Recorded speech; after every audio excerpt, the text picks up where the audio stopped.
நம்ம ரூஹு பிரியும் போது நிறைய பேருக்கு திக்ரு செய்ய வாய்ப்பு இருக்காது. ஏதோ கவலையில் இருப்பார், ஏதோ பயத்தில் இருப்பார், ஏதோ அதிர்ச்சி. அந்த உயிர் பறிக்கிற எடுக்கிற மலக்குகளை பார்ப்பார்.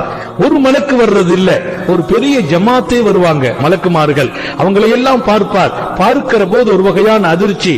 காலமெல்லாம் திக்ரு செய்தவருக்கு அல்லாஹ் கொடுக்கிற பாக்கியம் அந்த மலக்க பார்த்தாலும் அதிர்ச்சி வராது. அந்த நேரத்திலும் இவர் நாவு திக்ரு செய்யும்.